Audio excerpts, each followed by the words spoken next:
Varicose veins వ్యాధికి కేవలం 30 నిమిషాల్లో చికిత్స. కాల్ చేయండి 9989527715. చూద్దాం. వైసీపీ యాక్షన్ కు రియాక్షన్ ను మొదలుపెట్టింది. గీత దాటితే వేట అన్నట్టుగా వార్నింగ్ ఇస్తోంది. పార్టీని ధిక్కరిస్తూ ఇతర పార్టీలో చేరుతున్న ఎమ్మెల్యే ఎమ్మెల్సీలపై చర్యలకు రెడీ అవుతోంది. ఇప్పటికే స్పీకర్, మండలి చైర్మన్ కు ఫిర్యాదు చేశారు ఆ పార్టీ నేతలు. వైసీపీలో ట్విస్టుల మీద ట్విస్టులు చోటు చేసుకుంటున్నాయి. ఇప్పటికే ఎమ్మెల్యేల అభ్యర్థుల ఎంపికతో బిజీగా ఉన్న హైకమాండ్ లక్ష్మణ రేఖను దాటుతున్న వారికి వాత పెట్టేందుకు ప్లాన్ చేసింది.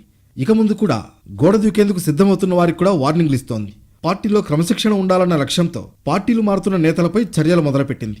ఇప్పటికే గీత దాటిన ఎమ్మెల్యేలు, ఎమ్మెల్సీలపై వైసీపీ సీరియస్ యాక్షన్ తీసుకుంది. 4 ఎమ్మెల్యేలు, 2 ఎమ్మెల్సీలపై అనర్హత వేటు వేయాలని నిర్ణయం తీసుకుంది.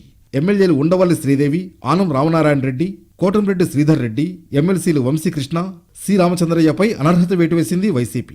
వీరిని అనర్హులుగా ప్రకటించాలని అసెంబ్లీ స్పీకర్, శాసనమండలి చైర్మన్ ఆఫీసులకు ఫిర్యాదు చేసింది. ఇటీవల ఎమ్మెల్యే వంశీకృష్ణ శ్రీనివాస్ జనసేనలో చేరారు. మరో నేత సి రామచంద్రయ్య టీడీపీలో చేరారు. గత ఏడాది జరిగిన ఎమ్మెల్సీ ఎన్నికల సమయంలో పార్టీ లైన్ దాటిన వారిలో ఉండవల్లి శ్రీదేవి, రామనారాయణ, శ్రీధర్ రెడ్డిలు ఉన్నారు. ఈ 4 ఎమ్మెల్యేలను అప్పుడే పార్టీ నుంచి సస్పెండ్ చేసింది వైసీపీ. ఈ 4తో పాటు 2 ఎమ్మెల్సీలపై కూడా అనర్హత వేటు వేయాలని చీఫ్ విప్ ప్రసాద్ రాజు, మాజీ మంత్రి వెల్లంపల్లి, అసెంబ్లీ స్పీకర్ తమ్మినేని సీతారాం, శాసనమండలి చైర్మన్ ఆఫీసులకు ఫిర్యాదు చేశారు. వీరిపై ఇవాళో రేపో వేటు పడే ఛాన్స్ ఉంది.